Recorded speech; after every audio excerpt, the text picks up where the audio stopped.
শুরু করব, অবশেষে তারেক রহমান ফিরছেন, অনেক প্রস্তুতি তাকে তার ফেরাকে ঘিরে। দুটো বিষয় একসাথে প্রশ্ন করি যে তার ফেরার আগে যে চ্যালেঞ্জগুলো ছিল, যেটির কথা তিনি নিজেও বলেছিলেন যে স্পর্শকাতরতা বা সেটির নিয়ন্ত্রণ তার হাতে তিনি পাচ্ছেন না, এই যে চ্যালেঞ্জগুলো বা নিরাপত্তা নিয়েও অনেক কথা হয়েছে যে দেশে নিরাপত্তা আছে কিনা তার জন্য, সেই চ্যালেঞ্জগুলো কি তাহলে কাটলো?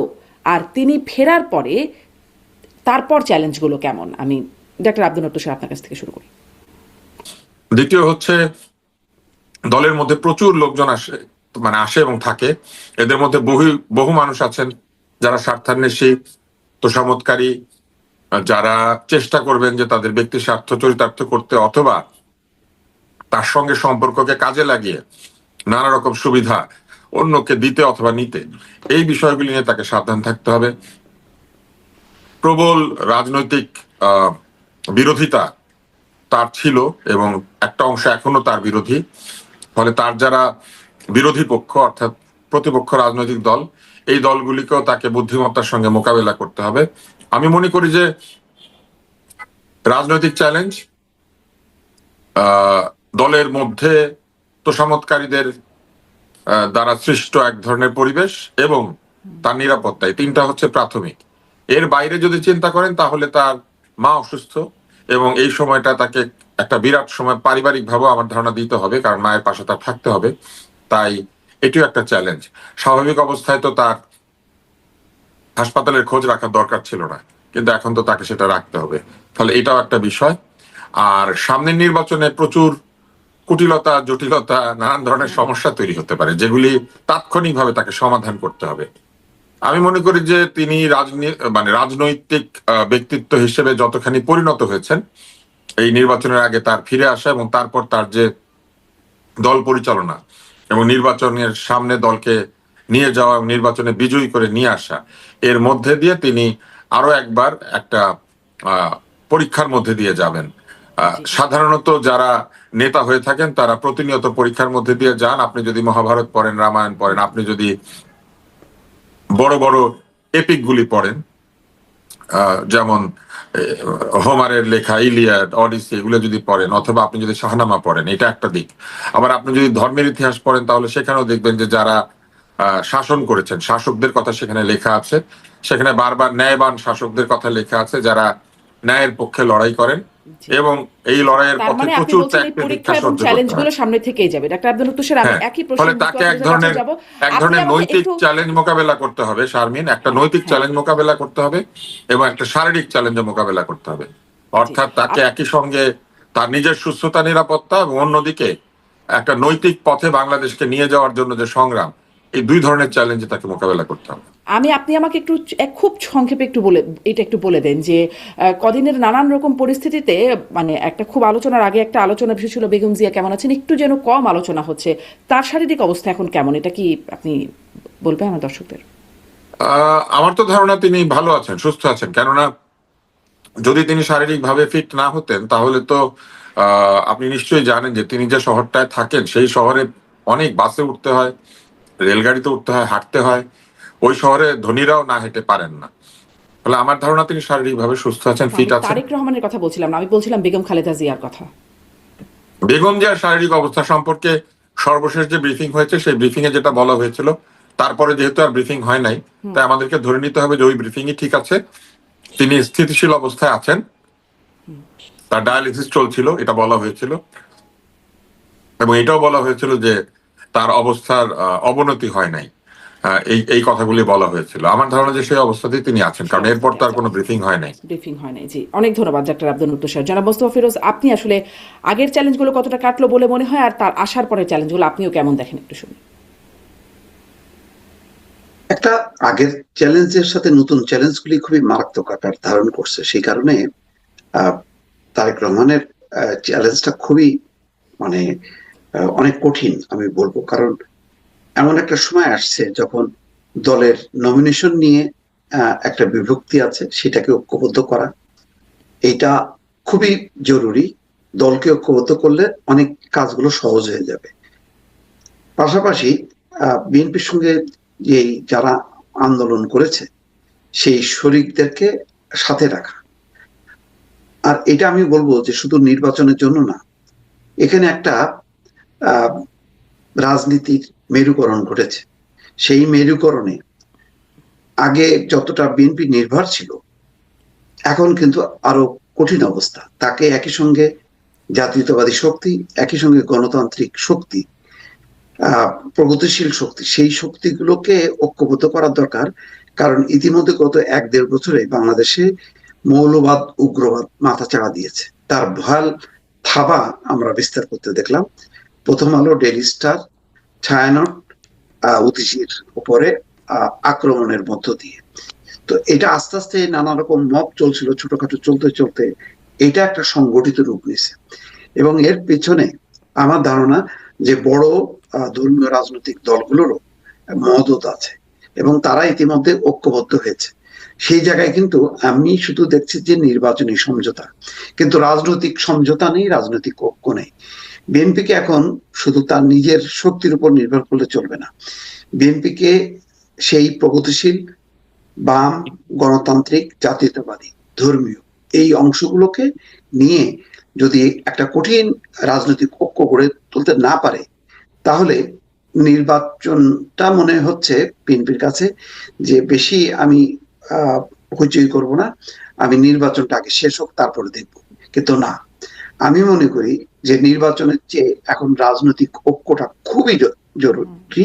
কারণ সেই ঐক্যটা না হলে নির্বাচনে নির্বাচন হাতছাড়া হয়ে যাবে, বিজয়টা হাতছাড়া হয়ে যাবে। তেমন একটা পরিস্থিতি তৈরি হয়েছে। কারণ একটা প্রস্তুতি ম্যাচ কিন্তু হয়ে গেল। আমি মনে করি ওসমান হাদিকে ঘিরে একটা প্রস্তুতি ম্যাচ হয়ে গেল। একই সঙ্গে দেখেন দীপুচন্দ্র দাস আর ওসমান হাদির মৃত্যুকে ঘিরে শুধু বাংলাদেশ না, বাংলাদেশের সাথে সবচেয়ে বড় রাষ্ট্র ভারত, ভারতেও একটা উন্মাদনা তৈরি হয়েছে, বাংলাদেশেও একটা উন্মাদনা তৈরি হয়েছে। দুই উন্মাদনা শক্তি গণতন্ত্রের শত্রু। তো এইটা চিহ্নিত করে যদি এখনই মানে বিএনপি যেহেতু বড় রাজনৈতিক দল, তার যদি প্রস্তুতি না থাকে তাহলে সর্বনাশ হয়ে যাবে। কারণ ভারতের সাথে যত অস্থিতিশীল পরিস্থিতি হবে, তত বেশি কিন্তু বাংলাদেশের মৌলবাদী শক্তি মাথা চাড়া দেবে। আবার বাংলাদেশে এই মৌলবাদী শক্তির উপর ভর করে ওই ভারতের আবার মৌলবাদী শক্তি আবার মাথা চাড়া দেবে এবং পশ্চিমবঙ্গের নির্বাচন, এই নির্বাচনগুলোতে তারা ভালো ফলাফল করে বাংলাদেশের উপর চাপ তৈরি করবে। আলটিমেটলি বাংলাদেশ ক্ষতিগ্রস্ত হবে। তো এই চিন্তাটা মাথায় নিয়ে এখন সামনে রাজনৈতিক পথ নির্ধারণ করতে হবে যে বিএনপির এখন কে শত্রু কে মিত্র, এটা এখন ঠিক করার একটা সময় চলে এসছে। জি, কঠিন একটা প্রশ্ন। বিএনপির কে শত্রু কে মিত্র, এটি এখন মানে তারেক রহমান আসার পর এটাও একটা চ্যালেঞ্জ আপনি বলছেন। আপনার কথা থেকে যে ওসমান হাদিকে ঘিরে যে একটা প্রস্তুতি ম্যাচের কথা বললেন ডাক্তার আব্দুল লতিফ স্যার, এটি মানে বেশ আলোচনা, বেশ অনেকেই বলেছেন যে তারেক রহমানের ফেরাকে কেন্দ্র করে নানান ঘটনাগুলো আসলে ঘটানো হয়েছে। তিনি অনেকে আবার টাইমলাইন ধরে বলছেন, মানে সামাজিক যোগাযোগ মাধ্যমে এটি নিয়ে অনেক আলোচনা। যেদিন তিনি আসার ঘোষণা দিলেন তার পরপরই ওসমান হাদিকে ভাবে নির্মমভাবে হত্যাকাণ্ড করা হলো। তারপর ওসমান হাদির হত্যাকাণ্ডকে ঘিরে যেভাবে যা হলো আর কি, প্রথম আলো ডেইলি স্টার যেটির কথা মোস্তফা ফিরোজও উল্লেখ করছিলেন, আমরা দেখলাম এই ঘটনাগুলো আসলে তারেক রহমানের ফেরাকে মানে কেন্দ্র করে বা সেটিকে ঘিরে এরকম একটা ঘটনা ঘটানো হয়েছে, এরকম একটা হাইপোথেসিস আছে বা একটা পর্যালোচনা আছে। আপনি কি এই বিষয়ে আপনার কি মনে হয়, আসলে কি এরকম কিছু আছে বলে আপনার মনে হয়? এককভাবে তার ফেরাকে শুধু পিছিয়ে দেওয়ার জন্য এই ঘটনাগুলি ঘটেছে ব্যাপারটি তা নয়, মূলত নির্বাচন পিছিয়ে দেওয়ার একটি চেষ্টা আমরা লক্ষ্য করেছি। আপনি দেখবেন যে শরীফ ওসমান বিন হাদির হত্যাকাণ্ডের যে চেষ্টাটা হলো, সেই চেষ্টার সাথে সাথে পরের দিনই বেশ কিছু রাজনৈতিক দল তার হত্যার বিচার দাবি করে বলতে শুরু করেছিল যে বিচার না হলে নির্বাচন হবে না, বলছিল যে এই হত্যাকাণ্ডের সুরাহা না হলে পরে নির্বাচন আমরা হতে দিব না, এরকম কথা কিন্তু বলা হয়েছিল। এরপর আপনি দেখবেন যে উপদেষ্টাদের পদত্যাগ, একাধিক উপদেষ্টার পদত্যাগ দাবি করা হয়েছে। একাধিকবার এমন ধরনের দাবি উত্থাপন করা হচ্ছে যে দাবিগুলি পূরণ করতে গেলে নির্বাচন আয়োজন করা কঠিন হয়ে যাবে।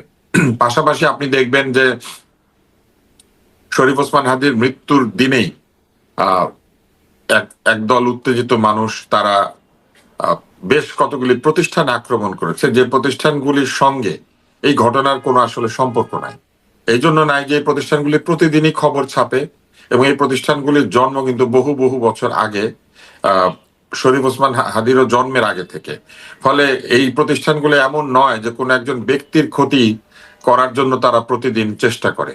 এর মধ্যে সাংস্কৃতিক প্রতিষ্ঠান আছে, যে সাংস্কৃতিক প্রতিষ্ঠানে নজরুলের গান কবিতাও শেখানো হয়, যে নজরুলের ভক্ত ছিলেন শরীফ ওসমান বিন হাদি। ফলে আমার কাছে মনে হয়েছে যে এর মধ্যে এক ধরনের উদ্দেশ্য ছিল, উদ্দেশ্য প্রণোদিত ভাবেই এই প্রতিষ্ঠানগুলিকে আক্রমণ করা হয়েছিল। এবং এটি যে একটি কনসার্টেড বা এক ধরনের যে পরিকল্পিত আক্রমণ, সেটা কিন্তু বোঝা গিয়েছে এই জন্য যে একসঙ্গে হয়েছে ঘটনাগুলি একটার পর একটা।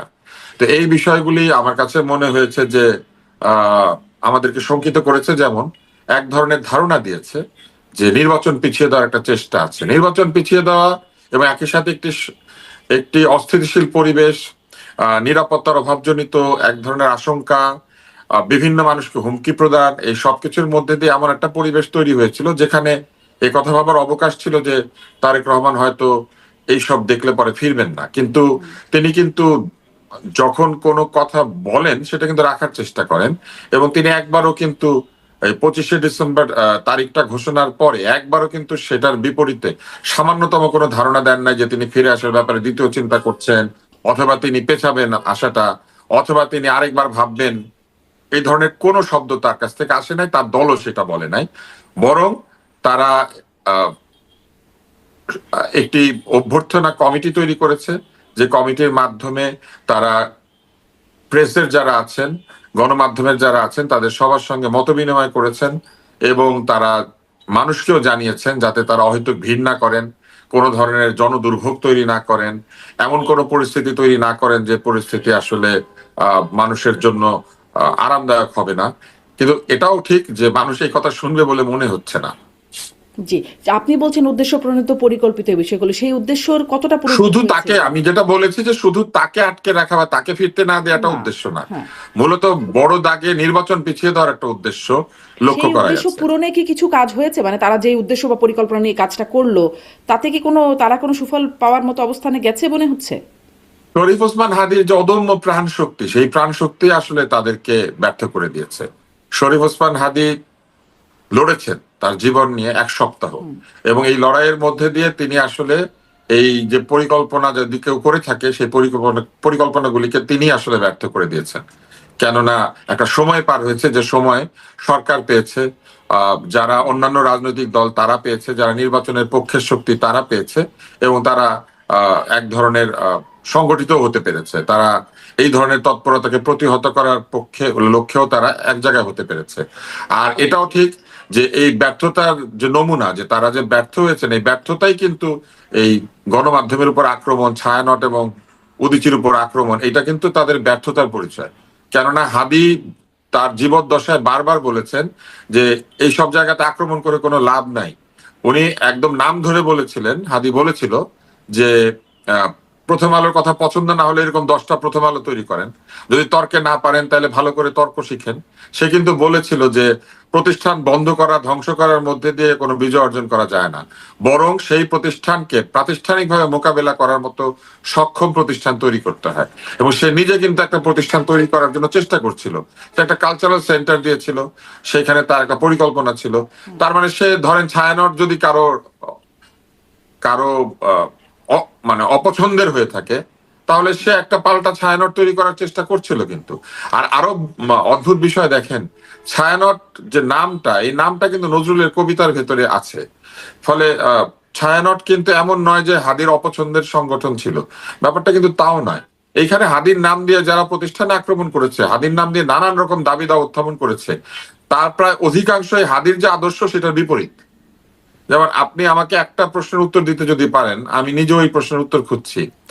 আপনি গিয়েছেন হাদির মৃত্যুর প্রতিবাদে কোন একটি প্রতিষ্ঠানে, সেখানে গিয়ে আপনি জ্বালাও পোড়া করছেন, কিন্তু তার আগে আপনি কম্পিউটারের ডিস্ক, তারপরে কম্পিউটারের স্ক্রিন, তারপরে বিভিন্ন মূল্যবান সামগ্রী, এগুলি বাসায় নিয়ে গিয়েছেন কেন? আপনি তো গিয়েছিলেন প্রতিষ্ঠানটাকে ধ্বংস করতে, তাহলে ওইটার কম্পিউটার আপনার কাছে রেখে তারপরে করবেন? ওইটার টাকা পয়সা আপনি পকেটে নিয়ে নিজে গিয়ে টেলিভিশন কিনেছে, ফ্রিজ কিনেছে, কি কি জানি কিনেছে, তো ওইখানকার টাকা পয়সা লুট করে আপনি বাড়ির জন্য ফ্রিজ টিভি কিনবেন, আর আপনি বলবেন যে আপনি হাদির জন্য গিয়ে ওখানে লড়াই করছেন, ব্যাপারটা কিরকম হয়ে গেল না? ফলে নিশ্চয়ই বুঝতে পারছেন যে যারা সেখানে গিয়েছিল তারা হাদির আদর্শ বাস্তবায়ন করতে যায় নাই। কিন্তু যারা আসলে তারা তো আপনি বলছিলেন যে স্বতঃস্ফূর্ত না। আমি একটু মোস্তাফিরুজ আপনার কাছ থেকে শুনতে যাবো যে উদ্দেশ্য প্রণীত বা পরিকল্পিত যদি হয়ে থাকে, যারা আসলে এই উদ্দেশ্য মানে যারা এই পরিকল্পনা করলো, যারা নির্দেশ দিল, তাদের তো কেউ মানে তাদের কথা তো উচ্চারিত হচ্ছে না। হচ্ছে কি মানে দেখা গেল যদি বলি যে আমরা প্রবাসী অনলাইন অ্যাক্টিভিস্টদের দেখলাম তারা নির্দেশ দিচ্ছেন, আহ্বান জানাচ্ছেন, দেখলাম শিবিরের সিনিয়র মানে যারা নেতা আছেন বিভিন্ন বিশ্ববিদ্যালয়ের তারা বলছেন, কিন্তু তাদের নাম তো এখানে আসলো না। দেখা গেল যে যারা টিভি চুরি করলো মানে কম্পিউটারের ডিস্ক চুরি করলো তাদেরকে ধরা হলো, এই বিষয়টা দেখা গেল। এটা আসলে কেমন হলো? পুরো বিষয়টা হচ্ছে একটা অভ্যুত্থান ঘটানোর একটা পরিকল্পনা। খেয়াল করেন যে হাদির জানাজায় মানুষ স্বতঃস্ফূর্তভাবে গেছে হাদির প্রতি তাদের শ্রদ্ধা ভালোবাসা নিবেদন করতে। এই যে লাখো মানুষের ঢল নামলো, তারা কিন্তু শুধু শ্রদ্ধা নিবেদন করতে গেল, কিন্তু তাদের একটা অংশ তারা মনে করলো এইবারই সুযোগ, যেটা 5ই আগস্ট যে সুযোগটা আমরা পাইনি, এই সুযোগে আমরা রাষ্ট্র ক্ষমতা দখল করব। এটা ছিল একদম অভ্যুত্থানের একটা পরিকল্পনা। তাদের একটা অংশ দৌড়ে তারা পার্লামেন্টে ঢোকার চেষ্টা করলো এবং মাইকে এমন ভাবে একটা আহ্বান জানালো যেটা অত্যন্ত দৃষ্টিকটু। আপনি আপনি খেয়াল করেন, বলা হয়তো এটা 1981 সালের জিয়াউর রহমানের পরে এইটা হচ্ছে সর্ববৃহৎ জানাজা। তো ওইটার আপনি চিন্তাটা করেন, তখন মানুষ শোকে থাকে, মুজবান থাকে, তখন আল্লাহর প্রতি দোয়া করে, তার আত্মার মাগফিরাত কামনা করে, শান্তি কামনা করে। অর্থাৎ ধর্মীয় যে একটা ভাবাবেগ, ভাব বীর্য পরিবেশ, এটা কিন্তু তা ছিল না। তারা হাদির লাশকে নিয়ে তারা বিক্ষোভ করতে চেয়েছে, হাদির লাশকে সামনে রেখে রাষ্ট্র ক্ষমতা দখল করতে চেয়েছে। এবং সেইভাবেই পরিকল্পনা যে আপনারা এটার পরে ওখানে যান, ওখান থেকে শাহবাগে আসেন। শাহবাগ তিনি বলেছেন যে তিনি বিভিন্ন উপদেষ্টার সাথে কথা বলে তার ওই সময়ের অভিজ্ঞতা যে সরকারের একটা অংশ বা পুরো সরকারই এর সাথে এর পেছনে জড়িত বা তাদের সায় আছে, এই ঘটনায় সহযোগিতা আছে। তাহলে আসলে ক্ষমতা দখল কারা করতে চেয়েছিল? মানে মানে সরকারের যারা আছেন তারাই যদি এর পেছনে থেকে থাকেন, এই সরকারকে ঢাল বানাতে চেয়েছিল। সরকারের কাউকে কাউকে সামনে ঢাল বানিয়ে তারা মানে এই পরিকল্পনা করতে চেয়েছিল। কারণ এই শক্তিগুলি তারা নির্বাচন চায়নি। তাদের বরাবর প্রথম থেকে গত 1 বছর থেকে তাদের অ্যাক্টিভিটিস ছিল নো ইলেকশন। তাদের হলো সংস্কার, বিচার, এইসবের নাম করে তারা একটা উগ্রপন্থার একটা উদ্ভব চেয়েছিল যে আর একটা বিপ্লব হবে। সেই বিপ্লবে এই মানে এখন যারা ক্ষমতায় আছে তাদের একটা অংশ থাকবে, আর বাকি তার বাইরের একটা ক্ষমতা তারা মানে পরিকল্পনা করেছিল, সংগঠিত করার চেষ্টা করছিল।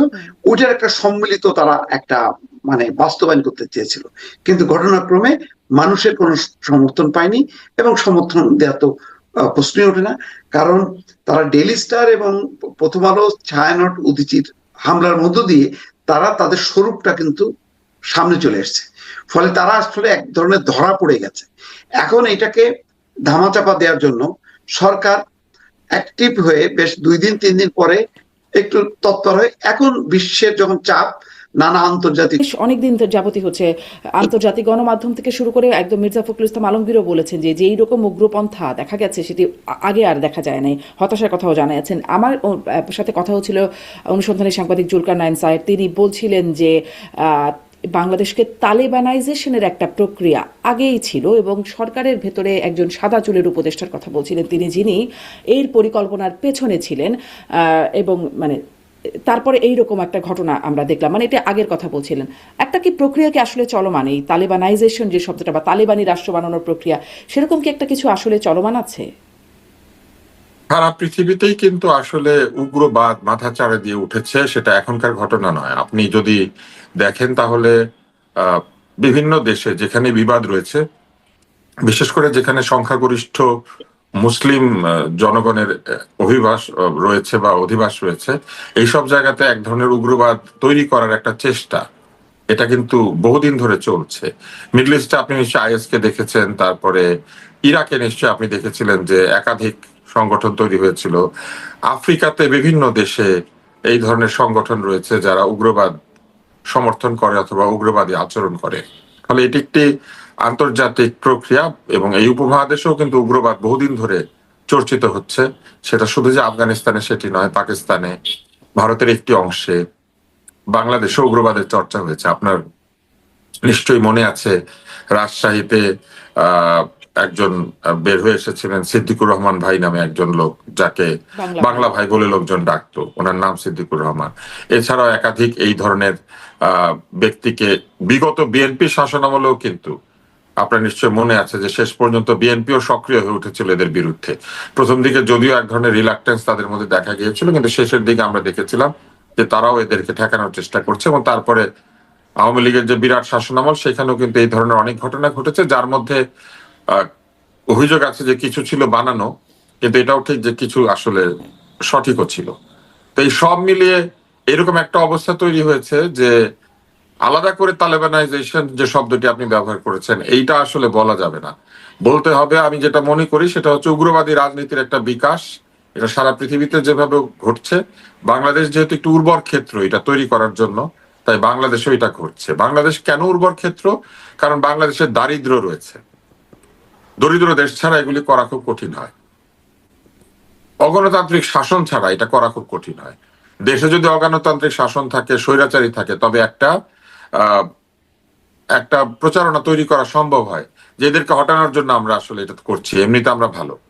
এরপর যেটি ঘটে সেটি হচ্ছে বিদেশি অর্থায়নের যদি সুবিধা থাকে, অর্থাৎ দেশের অর্থনৈতিক কাঠামো যদি এই অবৈধ অর্থের লেনদেন বন্ধ করতে না পারে, এরপরে যেটি থাকে সেটি হচ্ছে বিভিন্ন ধর্মবাদী উগ্রদল যদি থাকে, তাহলে এদের কিন্তু আলাদা করে আদর্শ প্রচার করতে হয় না। তারা নানান ধরনের ধর্মীয় বক্তব্য দিয়ে লোকজনকে উৎসাহিত করে তোলে এবং তাদেরকে এক ধরনের উগ্রবাদিতায় নিয়ে যায়, এবং সেই উগ্রবাদের পেছনে একটা ঐশী যুক্তি দাঁড় করায় যে আমরা তো আসলে এমনিতে এটা করছি না, এটার কারণ হচ্ছে এই ব্যাপারে নির্দেশ আছে।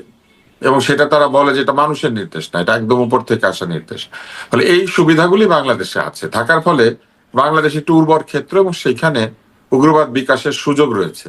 এবং সেই সুযোগ অনেকেই নিয়েছেন বলে এখন মনে হচ্ছে, কারণ আপনি দেখবেন যে যে আক্রমণ হয়েছে সে আক্রমণে কিছু মানুষকে দেখা গিয়েছে যাদের আসলে ওই অর্থে রাজনৈতিক পরিচয় নাই, অথবা তারা যে রাজনৈতিক দলে আছেন সেইখানে তারা একটা উগ্রবাদী সেকশনের সঙ্গে চলাফেরা করেন, অথবা তাদের ফেসবুক পোস্টে গেলে আপনি দেখতে পাবেন যে তারা সেখানেও অনেক উগ্রবাদী পোস্ট দিয়ে থাকেন। তো যারা আটক হয়েছেন এদের সঙ্গে কথা বললে, এদের ইন্টারোগেশন করলে, আইন শৃঙ্খলা রক্ষাকারী বাহিনী যদি তাদের কাছ থেকে তথ্য নিতে পারে, আমার ধারণা যে বিষয়গুলি পরিষ্কার হয়ে উঠবে। জি, আমি একটু আপনার কাছেও একটু জানতে চাই যে আসলে আপনিও কি মনে করেন এরকম কোনো প্রক্রিয়া চলছে জনাব মোস্তফা ফিরোজ? হ্যাঁ, অবশ্যই। এটা তো মানে একটা দেখেন, একটা পট পরিবর্তন হয়েছে, সেটা হলো ফ্যাসিবাদী শাসন থেকে একটা গণতান্ত্রিক শাসন। তো স্বাভাবিকভাবেই এটা একটা বড় চ্যালেঞ্জ ছিল। সেটার চ্যালেঞ্জটা প্রথমেই আসে হচ্ছে নির্বাচনের সুনির্দিষ্ট তারিখ ঘোষণা করে দ্রুত সেই উত্তরণের দিকে যাবে, এবং অবস্থিত যে রাজনৈতিক দলগুলো তারা বিচার সংস্কার এইগুলো কন্টিনিউ করবে। কিন্তু রাজনৈতিক দলগুলোকে সরিয়ে দিয়ে তারা এই শাসনকে প্রলম্বিত করতে যে যার কোনো বেজ নাই, জনভিত্তি নেই, তখন হয়ে গেল একটা পুরো মপতন্ত্র, অর্থাৎ বিভিন্ন দল গোষ্ঠীর কাছে ক্ষমতা চলে গেল, এবং তারা তার চর্চা করতে করতে আস্তে আস্তে সেটা ওই মানে উগ্রপন্থীরা, চরমপন্থীরা তাদের দিকে চলে গেল, এবং তারা কিন্তু পুরো মাঠটা দখল করে ফেলল। এখানে আমি মনে করি মানে গণতান্ত্রিক প্রগতিশীল শক্তির দুর্বলতা হলো বিএনপি এই সংকটটা বা এই ক্রাইসিসটা সম্ভবত বুঝতে পারেনি। প্রথমে তারা বুঝতে পেরেছে, কিন্তু যখন তাদের ব্যাপারে অপবাদ দেওয়া হয়েছে যে তারা আসলে বলছে, তখন বলছেন পুরা ভাম আপনি কোথাও যাইতে পারবেন না, এইটার মানে ব্যবস্থা না নিয়ে, তাদেরকে শনাক্ত না করে আপনি পদত্যাগও করতে পারবেন না, মানে এই একটা ব্যাপার। কিন্তু আগে ছিল, দাবিটা ছিল পদত্যাগের। আমি মোস্তফা ফিরোজ, আপনি যদি একটু ছোট্ট করে বলেন, তারপরে আমি আব্দুল নূর আপনার কাছেও শুনবো। শোনা যাচ্ছে যে নিরাপত্তা উপদেষ্টা খলিলুর রহমান তিনি আসবেন স্বরাষ্ট্র উপদেষ্টার পদে, এরকম কোনো কথাবার্তা বা আপনারা জানেন, সত্যতা আছে মোস্তফা ফিরোজ? খলিলুর রহমান কেন আসবেন? তিনি তো একটা মানে চমৎকার পজিশনে আছেন। উনি অনেক, সবচেয়ে আমি মনে করি ক্ষমতাধর পজিশনে আছেন। নিরাপত্তা উপদেষ্টা মানে তিনি দেশ বিদেশ সবকিছুর নিরাপত্তা নিয়ে তিনি নির্দেশনা দিতে পারেন। এটা তো মহা ক্ষমতাধর একটা অবস্থান থেকে তিনি শুধুমাত্র আভ্যন্তরীণ একটা মন্ত্রণালয়ের একটা স্বরাষ্ট্র উপদেষ্টার দায়িত্বে না, ওটা থাকবেন। থেকে আসলে তো আর ওটা ছেড়ে দিতে হবে তেমনটা না, মানে দুটোই তো নেওয়া যায়, আমাদের অনেক উপদেষ্টাই তো সেটা হতে পারে, কিন্তু আমার মনে হয় না যে এখন এই 1.5 মাসের মধ্যে এইটা আর সরকার আর এই ঝুঁকিটা নেবে, কারণ আসলে তো কিছু করণীয় নেই। মানে এই দায়িত্বেও কেউ পালন করতে রাজি হবে না, আমার আমার যেটা বিশ্বাস। অন্তত মানে শুভবুদ্ধি সম্পন্ন কোনো মানুষ উপদেষ্টাদের মধ্যে তারা তো যথেষ্ট বুদ্ধিমান, তারা এই দায়িত্ব নিতে যাবেন না। আর মানে চাইলেও লাভ নেই। ধরেন কালকে একজন স্বরাষ্ট্র উপদেষ্টা দায়িত্ব দিল, ধরেন খলিলুর রহমানকে, তিনি কি পরশুদিন মানে ওসমান হাদির মানে খুনিদেরকে কি পাকড়াও করতে পারবেন? বিষয়টা কি এরকম? বিষয় তো এরকম না। আমাদের দেশে এটা সচরাচর ট্রেন্ডটা হলো এই, যারা একটু প্রশিক্ষিত খুনি সন্ত্রাসী, তারা যেটা করে যে তারা অপরাধ ঘটিয়ে দ্রুত দেশ থেকে ভেগে যায়। হয় তারা মানে মধ্যপ্রাচ্যে চলে যায়, অথবা দূর দেশে যায়, আর না হলে অন্তত পাশের দেশে চলে যায়। তো এটা হচ্ছে স্বাভাবিক ট্রেন্ড। তো সেই ট্রেন্ডটাই তারা ফলো করেছে, ফলে এখন তো সম্ভবত হাতছাড়া হয়ে গেছে। তবে আমার বিশ্বাস হয়তো দেশের মধ্যেও থাকতে পারে। তো সরকার এটাকে ধরবে না, না ধরার তো কোনো কারণ নেই। ধরলে তো বরং সে ক্রেডিট, সে সফল। বরং এখন যে ধরতে পারছে না, সে ব্যর্থ হিসেবে প্রমাণিত হচ্ছে। তো আমার ধারণা যে রদ বোতলের এই কথাগুলো বলা হচ্ছে, সরকার এটা সাইজটাকে ছোট করে আনতে পারতো। এইরকম ঢাউস সাইজের একটা মানে ক্যাবিনেটের কোনো দরকার ছিল না, কিন্তু এটা রাখছে একটা রেগুলার গভর্নমেন্টের মতো। এবং তাদের একটা হয়তো স্বপ্নই ছিল যে যেহেতু অভ্যুত্থানের সরকার, এটা মানে 50 বছরের একটা ম্যান্ডেট নিয়ে তারা আসছে। তো এখন ঘটনাক্রমে আর সামলাতে পারছে না, দেখছে যে পরিস্থিতি নাজুক, সুতরাং নিজেদের নিরাপত্তা বা ছেড়ে দে মা কে দে বাঁচি, এই ধারণার বশবর্তী হয়ে তারা হয়তো নির্বাচনটা ইচ্ছা অনিচ্ছার বিরুদ্ধে তারা দিচ্ছে। এই হচ্ছে পজিশন সরকারের। জি, ডাক্তার আব্দুল লতিফ স্যার, আপনার কাছে একটু শুনতে চাই। যে প্রশ্নটি আপনি করেছেন, এটি মোস্তফা ফিরোজ খুবই ভালোভাবে উত্তর দিয়েছেন। আসলেই তো নতুন স্বরাষ্ট্র উপদেষ্টা দরকার আছে কিনা এটি একটি প্রশ্নের বিষয়। যেটি দরকার সেটি হচ্ছে স্বরাষ্ট্র উপদেষ্টাকে ভালোভাবে তার কাজ পরিচালনা করার জন্য সুযোগ দেওয়া, এবং মন্ত্রী পরিষদের উচিত স্বরাষ্ট্র উপদেষ্টার কাছে তারা কি চাইছেন সেটি তাকে ভালো করে জানানো। আমি লক্ষ্য করেছি যে স্বরাষ্ট্র উপদেষ্টা অনেক ক্ষেত্রে যেসব সিদ্ধান্ত নিয়েছেন, আমার কাছে মনে হয়েছে এই সিদ্ধান্তগুলি তিনি নিজে থেকে নেন নাই, তাকে বলা হয়েছে, তিনি নিয়েছেন। তো এই কারণে আমি মনে করি যে উনি একজন লেফটেন্যান্ট জেনারেল, কিন্তু এমনি এমনি তার লেফটেন্যান্ট জেনারেল হয় না আর্মিতে। ফলে আমরা তার কথাবার্তা শুনে তাকে অনেক সমালোচনা করি, এটা যেমন ঠিক, এটাও কিন্তু ঠিক যে একজন লোক এমনি এমনি লেফটেন্যান্ট জেনারেল হয় না। একজন লোক এমনি এমনি একটা সুশিক্ষিত সেনাবাহিনীর অধিনায়কত্ব পান না। আমাদেরকে দেখতে হবে যে কেন তার কাছ থেকে আমরা আশানুরূপ পারফরমেন্স পাই নাই, অথবা কোন কোন জায়গাতে তিনি বাধার অনুভব করেছেন। এই জায়গাগুলি তাকে আসলে জিজ্ঞেস করা উচিত ছিল। সেটা কেউ করছেন কিনা আমি জানি না। আরেকটি হচ্ছে যে এই মুহূর্তে এই ধরনের রদবদল বা যে কোনো ধরনের রদবদল এই সরকারের সম্পর্কে একটা ভুল ইনফরমেশন মানুষকে দিবে।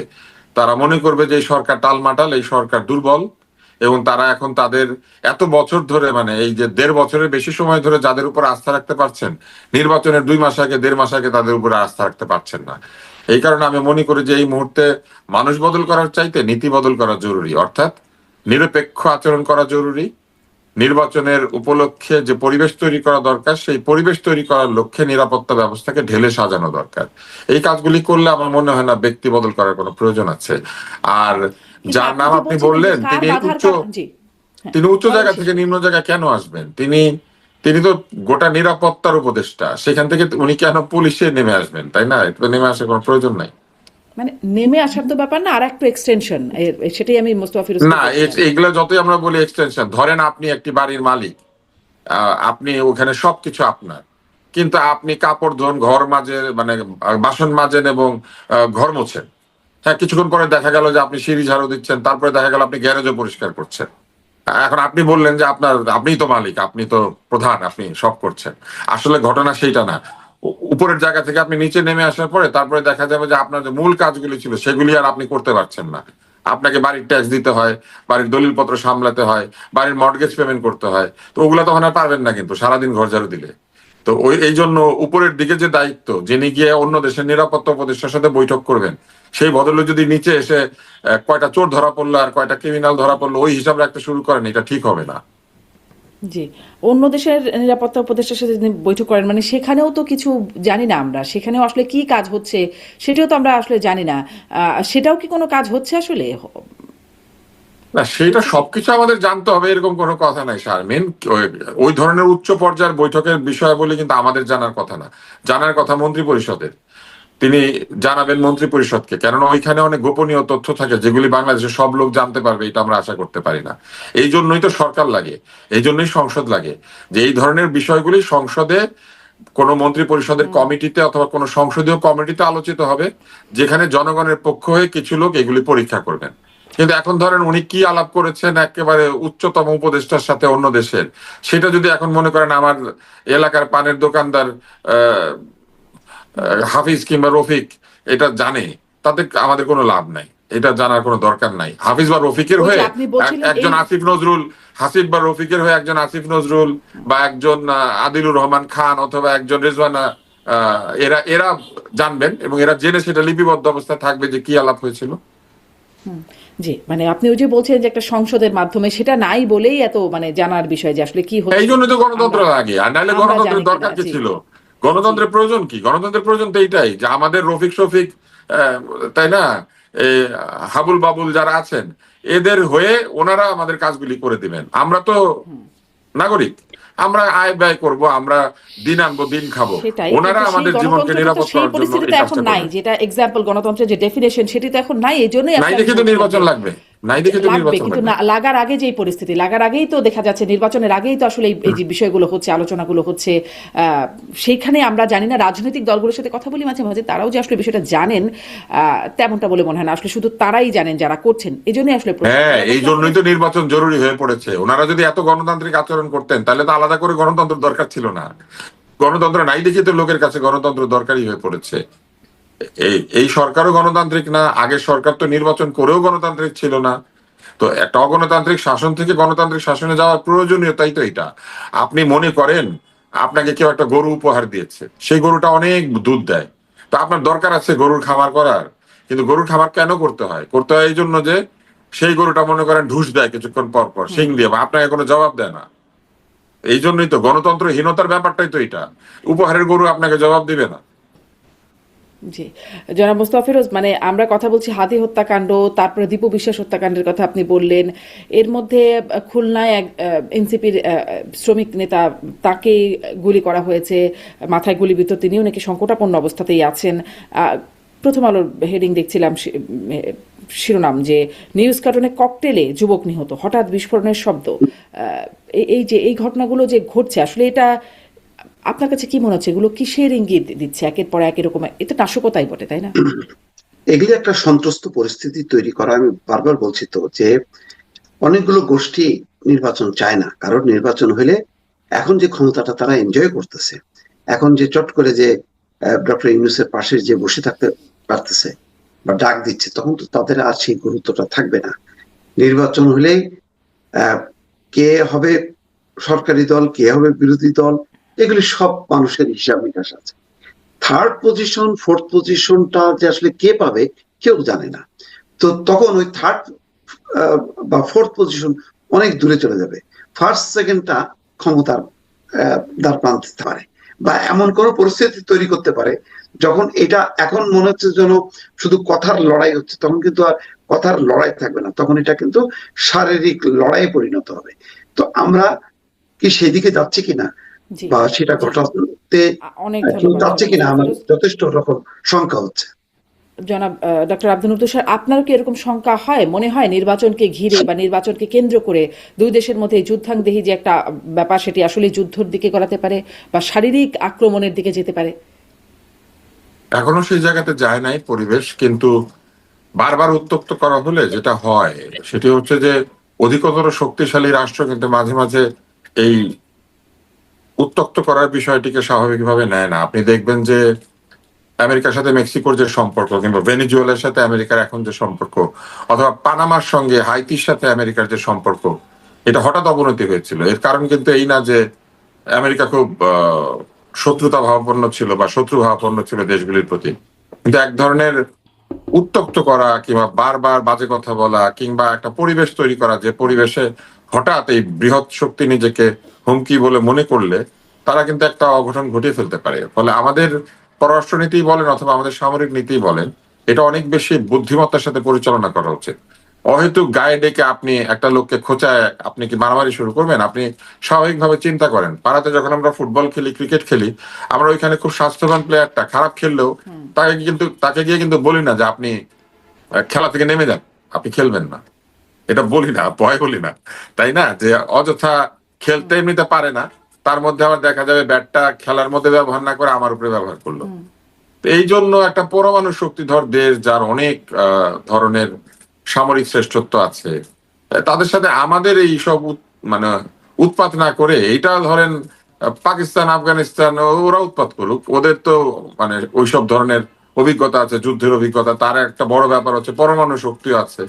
তো লড়াই হলে সমানে সমানে হোক। আর আমরা কেন গায়ে পড়ে আমাদের এই যে এত দিকে আমরা উন্নতি করেছি, আমাদের মানুষ তো পরিশ্রম করে বহু উন্নতি করেছে, এই উন্নয়নের ফসল আমরা কেন নষ্ট হইতে দিব? আমরা কি কারণে অহেতুক একটা লড়াই করে আমরা আমাদের ফসলের উৎপাদন, আমাদের গার্মেন্টস এর উৎপাদন, আমাদের রপ্তানি, এইসবকে বাধাগ্রস্ত করার কোনো কারণই আমি দেখি না। আমি যেটা দেখি, কিছু লোক এই উৎপাদ করার চেষ্টা করছে শুধুমাত্র রাজনৈতিক উদ্দেশ্য হাসিল করার জন্য। তারা এগুলা করে ভাবছে তাদের ভোট বাড়বে অথবা তাদের অনুসারীরা খুব উজ্জীবিত থাকবে। এছাড়া তারাও খুব ভালো করে জানে যে চিকিৎসা বলেন বা অন্য যে কোনো কিছু বলেন, নানান ভাবে এরাও কিন্তু মাঝে মধ্যে ভারতে যায়। জি, জি। তো তার মানে ভারতের উপরে উদ্দেশ্য এরা বরং সেই একই, ভোট আর নির্বাচন। অনেক বেশি ডিপেন্ডেন্ট। তাই অহেতুক আমি মনে করি যে এইসব উৎপাত না করে বরং ঠান্ডা মাথায় এগুলিকে বিচার বিবেচনা করা উচিত। অনেক ধন্যবাদ। একদম শেষ প্রশ্ন, খুব ছোট্ট করে এক দুই লাইনে যদি শুনি, যে আপনারা দুজনই গণমাধ্যম ব্যক্তিত্ব, সেখান থেকে এই প্রশ্নটা করতে চাই যে ডেইলি স্টার সম্পাদক মাহফুজ আনাম, তিনি তার এটি আগের বক্তব্য, তিনি বলছেন যে আমরা যদি কখনো মিডিয়া বান্ধব সরকার প্রধান পেয়ে থাকি সেটি এখন পেয়েছি। আর এখন তার বক্তব্য মানে শোনা যাচ্ছে এই সময়ের বক্তব্য যে বাক স্বাধীনতা বা মত প্রকাশের স্বাধীনতা অনেক দূরের কথা, বেঁচে থাকাই এখন কঠিন হয়ে পড়েছে। ডাক্তার আব্দুল নূর তুষার, মানে তার এই দুই সময়ের বক্তব্যকে আপনি কিভাবে দেখেন? না, আমি এটার মধ্যে তেমন কিছু দেখি না। আপনি এক এক সময় এক এক বক্তব্য দিবেন, সময় অনুযায়ী আপনি বক্তব্য দিবেন, এটি তো স্বাভাবিক। মানুষকে একই বক্তৃতা রোজ দিবে মানে এটা তো হওয়ার কথা না। উনি যেটা বলেছেন ঠিকই তো বলেছেন, যে শুধু স্বাধীনতাই এখানে যে হুমকির মুখে তা তো নয়, মানুষের নিরাপত্তা তো হুমকির মুখে। আপনি বলেন যারা ডেইলি স্টারে কাজ করছিল, এরা তো চাকরি করে, এখন সেখানে আগুন দিলে যদি একটা প্রাণহানি ঘটতো, সেই প্রাণহানির দায় কে নিত?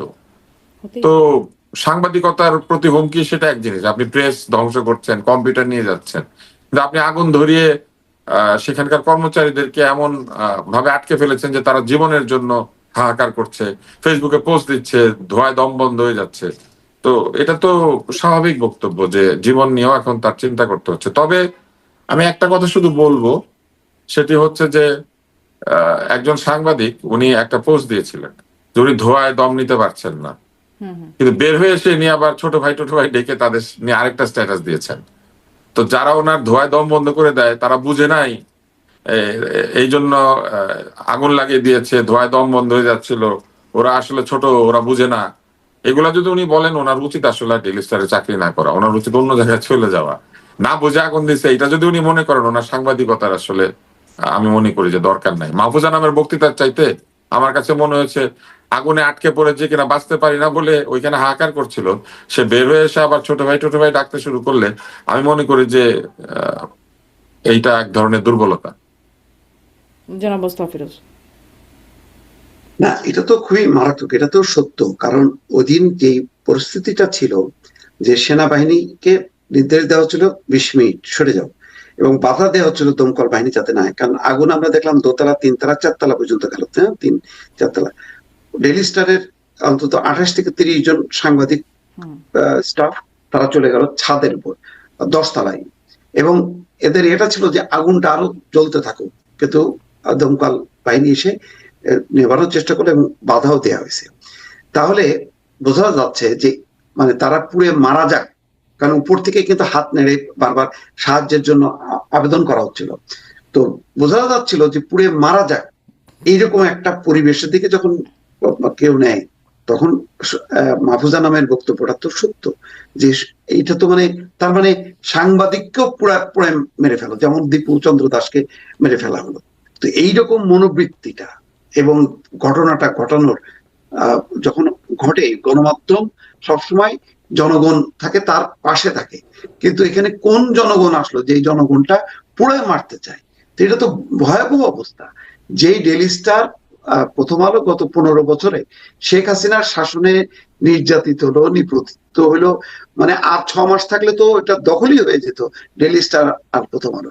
সেই প্রতিষ্ঠান দুটোকে টার্গেট করা হলো, বলা হলো ফ্যাসিবাদের দোষর, ভারতীয় আধিপত্যবাদের দোষর, এই কথাগুলি বলে তারা আক্রমণটা করলো। তো সেই কারণে এখন স্বাধীনতা কথা বলার চেয়ে মানে নিরাপত্তাহীনতা প্রত্যেকটা, এই যে তুষার ভাই, আমি তো তাহারও তো দেখলাম যে মানে ছবি দিয়ে এদেরকে যেখানে পাবে সেখানেই মারো মারো, মানে কি? মানে এটা তো মানে এমন না যে চড়থাপ্পড় দিয়ে ছেড়ে দেওয়া মতো, পারলে আগুন দিয়ে জ্বালায় দেয়, এরকম একটা মনোবৃত্তি চলে আসছে। সুতরাং এখন জীবনটাই আসলে মানে খুবই সংকটাপন্ন। আমার ধারণা যে যারা মানে অন্তত স্ক্রিনে কাজ করে তাদের প্রত্যেকেরই অবস্থা তাই। এই যে নাজনীন মনির ব্যাপারে প্রথম আলো দেখলাম যে দলবল নিয়ে যে বলতেছে ডেইলি স্টার প্রথম আলোর মতন পরিস্থিতি হবে। নিকোল কোথায়? নিকোলের অপরাধটা কি? তর্কও করা যাবে না। তাহলে আমি এমনিতেই বলি যে টকশো গুলো এখন আমি ডামি হয়ে গেছে। এখন তো মানে ডামিও না, এখন আমি হয়ে যাচ্ছে টকশো গুলো, বা পত্রিকার পলিসি গুলি হবে, গণমাধ্যমের পলিসি হবে শুধু আমি, আর কোনো ডামিও থাকবে না। তো এটা তো মারাত্মক। এটা তো মানে গণমাধ্যম তো বটেই, পুরো গণতান্ত্রিক ব্যবস্থা মানে ধসায় ফেলার একটা ষড়যন্ত্র চক্র তো বা সেই দিকে যাত্রা শুরু করছে। যাই না, হয়তো নির্বাচন, তারেক রহমানের নেতৃত্ব, এই জায়গাগুলো যদি তারা উপলব্ধি করতে পারে তাহলে ফিরবে। কিন্তু এই যাত্রাটাকে যদি রুখে না দেওয়া যায় সম্মিলিত ভাবে, তাহলে আমাদের এটা অনিবার্য। আমি তুষার ভাইকেও আর আমার ধারণা যে আমি আর টেলিভিশনের পর্দায় দেখবো না, ওই ঘরে বসে কোনো রকমে আপনার সাথে যুক্ত হবে, আমার সাথে যুক্ত হবে, এইটুকুর মধ্যেই সে তার দায়িত্ব শেষ করবে। মানে যেভাবে আমি একটুখানি শুধু বলি, সেটা হচ্ছে যে শারমিন, আপনাকে মনে হচ্ছে যারা ডেইলি স্টার ভাঙতে গিয়েছিল তারা ডেইলি স্টার পড়ে? ওদের সাথে একটু ইংরেজিতে কেউ কথা বলতো, একটু বোঝা যেত। ওরা ডেইলি স্টার পড়ে না, কেউ তাদেরকে বলেছে এটা অমুক, এটা তমুক, এবং তারা সেটা বিশ্বাস করে রওনা দিয়েছে। এবং আইন শৃঙ্খলা রক্ষা করতে গেলে কিন্তু উস্কানিদাতা যারা, এদেরকে চিহ্নিত করতে হয়। তাই উস্কানিদাতাদেরকে চিহ্নিত করার কোন প্রক্রিয়া কি আপনি লক্ষ্য করেছেন? করেন নাই। কয়েকটা ফেসবুক অ্যাকাউন্ট বন্ধ করে দিলে কিংবা কয়েকটা ইউটিউবের অ্যাকাউন্ট বন্ধ করে দিলে কি উস্কানি বন্ধ হয়ে যায়? মোটেও না। আমার কাছে মনে হয়েছে যে এখানে বিরাট গাফিলতি আছে, এবং এই গাফিলতির মধ্যে দিয়ে এক ধরনের উৎসাহ দেওয়া হচ্ছে যে তোমরা যা খুশি তাই করতে পারো। তবে একটা জায়গায় শুধু আমি দ্বিমত পোষণ করি যে মানুষের মুখ বন্ধ যাতে না থাকে। শরীফ ওসমান হাদি কিন্তু এটাই বলতো। তার বিষয়ে আমাদের বিভিন্ন রকম বক্তব্য আছে, তর্ক করেছি তার সাথে। কিন্তু এই জায়গাটা তো ঠিক যে সে নির্বাচন চেয়েছিল, সে গণতন্ত্র চেয়েছিল, সে কথা বলার স্বাধীনতার কথা বলতো। সে বলতো যে তর্ক করতে হবে, আদর্শকে আদর্শ দিয়ে প্রতিরোধ করতে হবে। আপনি যদি বিপরীত আদর্শকে কথাই বলতে না দেন, তাহলে শরীফ ওসমান হাদির নামে শুধু এইসব করলে হবে? ওর আসল আদর্শটা কি ছিল সেটাই তো তারা জানে না। শরীফ ওসমান হাদির বক্তব্য কি তারা শুনেছে ঠিক মতো? সেটা শোনে নাই কিন্তু। তো এখন ধরেন ডেইলি স্টারও পড়ে না, হাদির বক্তব্য শোনে নাই, শোনে কার বক্তব্য? এইটা আমাদের দেখা দরকার। জি, আপনি বলছেন কয়েকটি অ্যাকাউন্ট বন্ধ করে দেওয়াই না, মানে তারাও তো আসলে গোপনে ষড়যন্ত্র করে যে বিষয়টা করছেন তারা প্রকাশ্যে বলছেন, অতএব তাদের চিহ্নিত করা, শনাক্ত করা এটি তো আসলে কঠিন কাজ হওয়ার কথা না। যাই হোক, আপনি এই জন্যই প্রশ্ন ওঠে যেটি গাফিলতি নাকি ইচ্ছাকৃত, এই প্রশ্নটি আপনি গাফিলতি শব্দটি ব্যবহার করছিলেন। দেখা যাক আসলে সামনে কোনো উন্নতি এগুলোর হয় কিনা, আরো পরিস্থিতি আরো কোন দিকে গড়ায় সেদিকে নিয়েও আমাদের নজর থাকবে এবং কথা হবে আপনাদের সাথে নিশ্চয়ই। অনেক ধন্যবাদ।